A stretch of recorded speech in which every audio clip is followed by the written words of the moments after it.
Hello and welcome to Ula Tea Leaf Readings. My name is Lenor and today I'm going to be reading your tea leaves. This is a horoscope for Scorpio. If Scorpio is your solar, lunar, ascendant / rising sign, then this is a message for you. Okay, let's get started.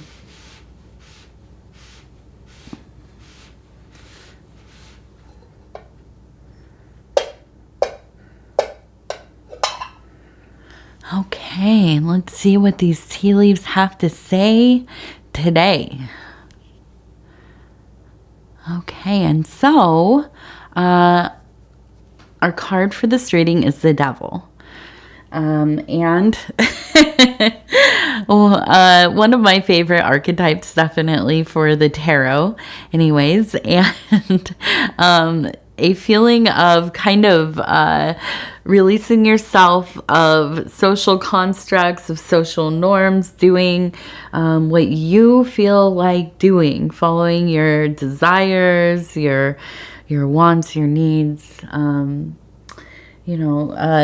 being brave and being who you are, your authentic self, okay, and all that entails.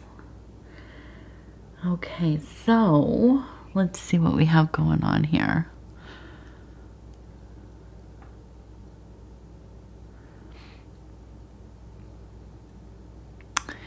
And so we are on the eve of Halloween. I think I always get mixed up. Tomorrow is All Hallows Eve. So it's the eve of Halloween Eve. And I have to tell you, we have done a few Halloween things already. Or we went to a Day of the Dead festival as well. And I'm kind of ready to just do a round of trick-or-treating and then be done with it.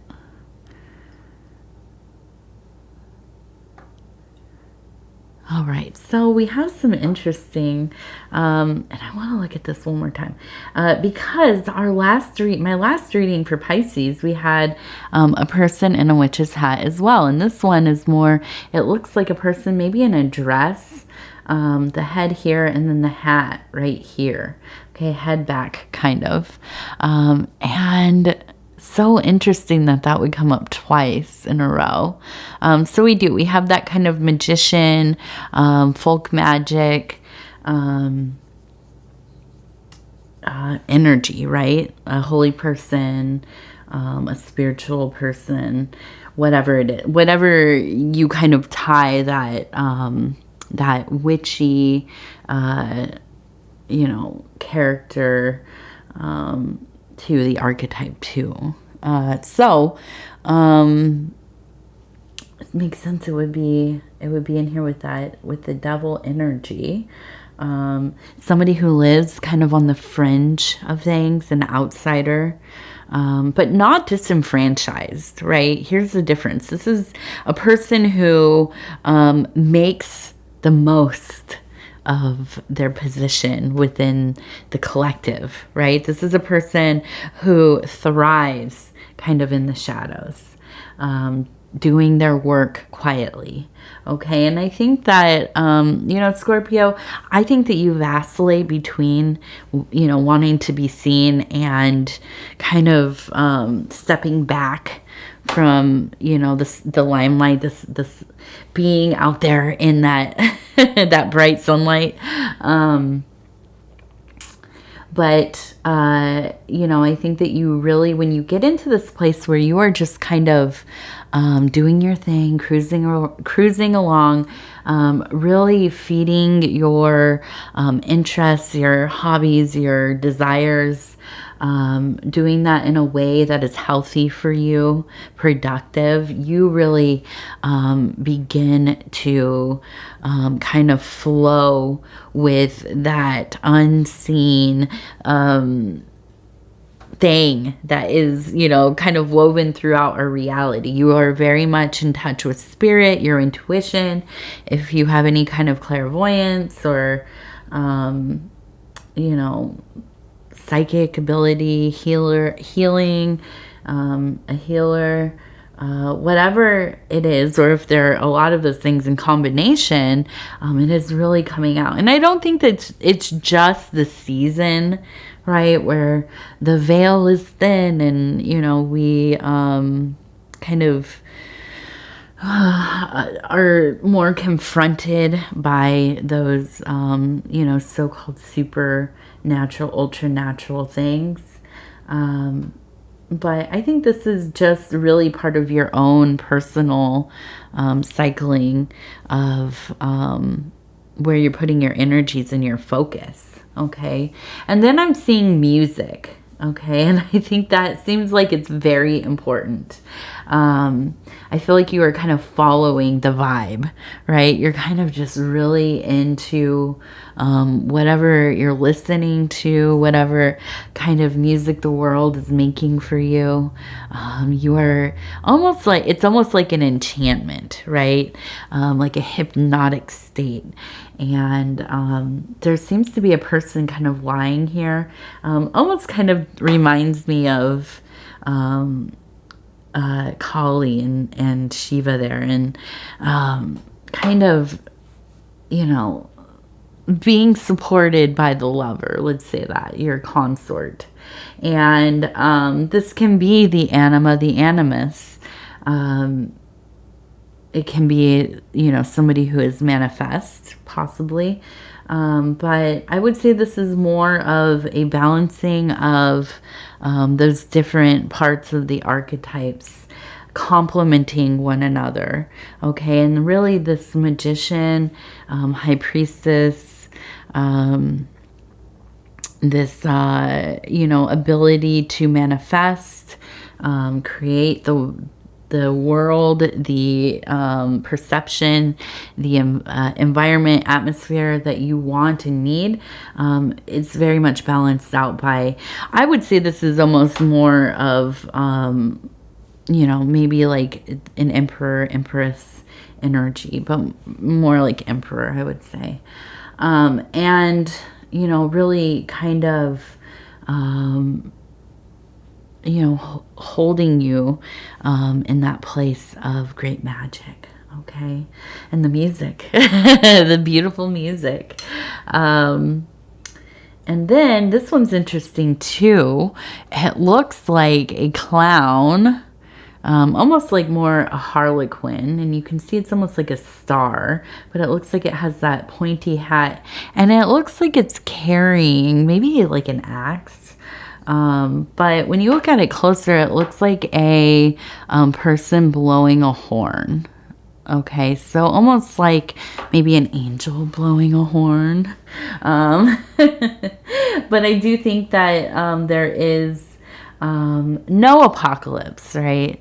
But I do think that there's a sense of an ending coming, right? And I feel like this is why that devil energy is kind of showing up. And then we have this fool energy showing up.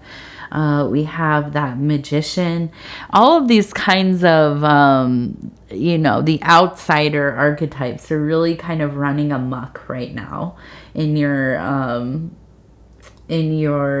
psyche, I think. And it doesn't feel bad though. I think that this is a really like a sense of looseness, going with the flow, a lot of laughing and enjoying yourself, but really being mindful to not get onto that edge of becoming, unhinged, right? A little too far spiraled out.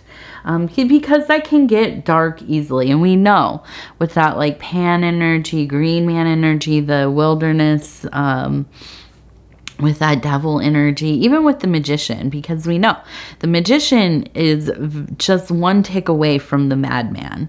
And so we must try to keep ourselves grounded where we can, okay? Stay in those routines. Make sure that you're taking care of yourself, eating as well as you can, doing your intentional movement to your level of ability, drinking enough fluids. The big one, getting the sleep that you need, right? Staying in a good sleep cycle. When we have these energies, it can almost, in my mind, it appears as something almost kind of manic, right? Getting to that almost kind of frantic, frenzied, ecstatic energy, which is fun in small doses. But it can easily get out of hand. So be mindful, okay?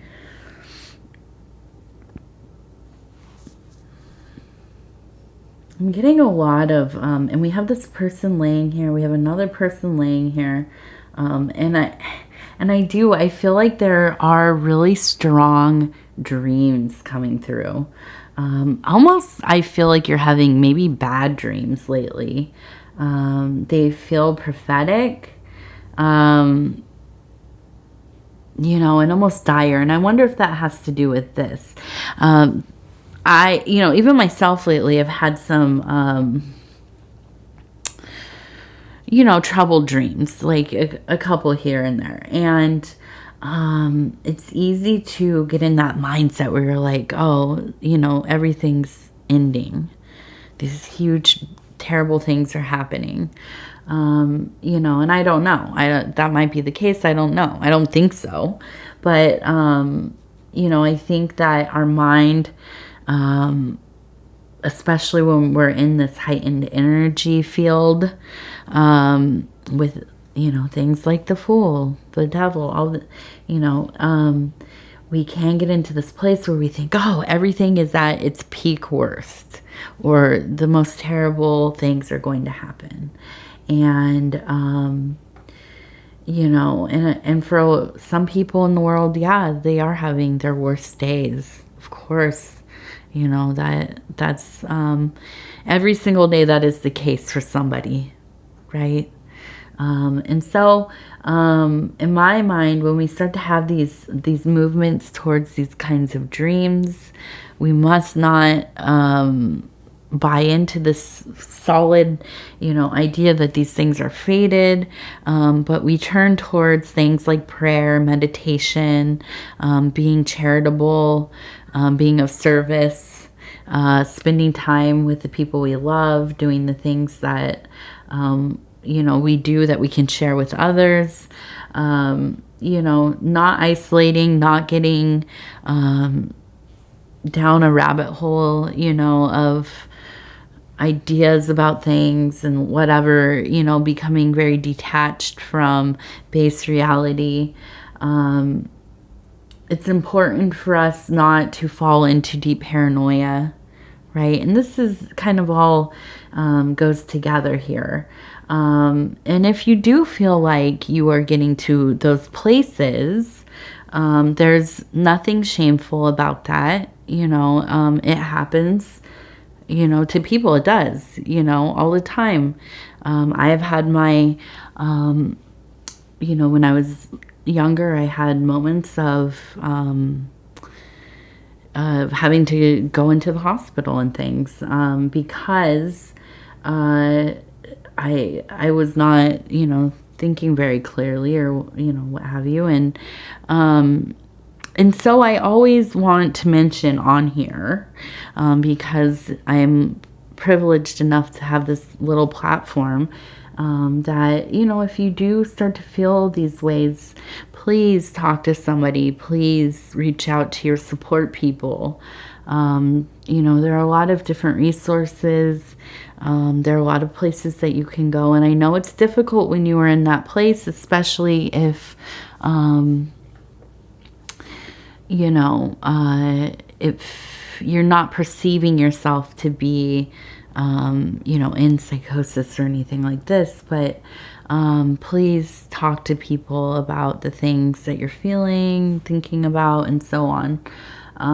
Because, and not, I'm not advocating for you to be changed or anything like that, but I just want everybody to be safe, and sometimes we just have to bounce our ideas off other people. We need to share so that we can find clarity, right? Hiding away and becoming fixated on the things that we're experiencing or thinking about, or, that we feel like we're experiencing in reality even, you can become very alienated or isolated through that. And I know that can be a difficult place to be. So, and I'm not going to keep going on about this, I promise. But, I always like to mention this. I do in a lot of readings. I talk about therapy, counseling, having a crisis plan. I think everybody should have one. If you don't know what that is, go and Google having a crisis plan. And it's basically just kind of these different steps that you have written out, not unlike a life directive. So if something were to happen, right, you know who to call. You have their phone numbers, their information, kind of all in one document. So you can easily access that. If you were to maybe need to go to the hospital, then you have the information for the people that you want contacted and so on. I think it's important for everybody to have that. If you have mental health things, or for me too, it was addiction stuff. So and now I'm in recovery, but I still, anything can happen in your life where maybe you need to have a plan. Things go wrong in our lives. Accidents happen and so on. So definitely worth thinking about. So anyways, dreams. Lots of dreams. Now we have an old style phone here, and actually it would be like that because the big piece is on the top for the ear and the little piece. One of my grandmothers had an old phone like this in the kitchen, and so I think that there is some messaging coming through to you. And it's funny because I think that it is somebody who you relate to almost tulips. I'm seeing a big tulip here. And I feel like there's a person who is almost like ice skating. It looks like they're in a dancing position. The phone is over here. And I feel like this is somebody really coming through for you. If they are transitioned or if they are still manifested in their physical form, there will be a connection there with this person, okay? And then I wanted to talk about, we have another person who's ice skating over here. And this is interesting because it is in that emotional sector, but right above it, it almost looks like reaching up into this metaphysical zone. So I really do think that there's a feeling of kind of a seamlessness between the emotional and spiritual aspects of your life. It's all flowing together. And I do feel like it is showing up in your physical world as well. If you are noticing signs, symbols, synchronicities, this kind of thing. And all of that seems very important. It feels like it is important to you. So, I think maybe we just make sure that, you're just checking in with yourself, and even doing mindfulness things like body scans, which is where you sit down, you close your eyes, you think about from the top of your head down to your temples, to your eyes. You think about your ears. What do they feel like? How does it feel? Each part of your body, all the way down to your toes. You scan through the whole thing. And this is kind of an exercise to get you back into your body. It helps with when you are going through like anxiety or dissociation, depersonalization, derealization, these kinds of things that can happen when you're having kind of big emotions or, these big shifts in consciousness due to like anxiety and so on. But I think that it's something that we can use for any time of the day, any situation when you feel like you need to get grounded. Okay, these are a lot of them, the mindfulness, stimming, all that kind of stuff. I feel like is really can be totally applied to grounding methods. Okay, so we have a butterfly, and it looks like just kind of flying around all over the place. And, I really feel like there's just a sense of a great self-evolution. Really, all of these things coming together. You're kind of, I feel like, a little bit all over the place with where your attention is at. You maybe even are not getting to the end of this reading. But I do think that there is a certain sweetness and preciousness to your life right now. Everything feels very meaningful. Okay, and that's a beautiful thing. That is a gift for sure. So, just make use of it where you can. And I think that you really you have the ability to do so much when you get into these places where there is kind of this real deep connection with things that are out of the ordinary, right? So we have the Dreamer's deck, and this is 40 affirmations for pursuing your dreams from the I Know collection. And I'm just going to go ahead and stop where it feels right. Okay, and it says, I know that exploring my passions will lead me to my purpose. I am doing what feels good. That's like the ultimate devil energy right there. And yeah, it really does come down to that, I think, ultimately. So I'm going to go ahead and say thank you so much for spending this time with me. It is always such an honor to be able to bring these messages to you. And if you would be so kind as to like the video, it helps the channel a lot. If you have not subscribed yet, please think about doing so. You can hit the little bell. It'll let you know when the next messages are coming out. And if you want to leave a comment, please do. I read them all. They mean a lot to me. I love you so much, and we will talk in just a few days.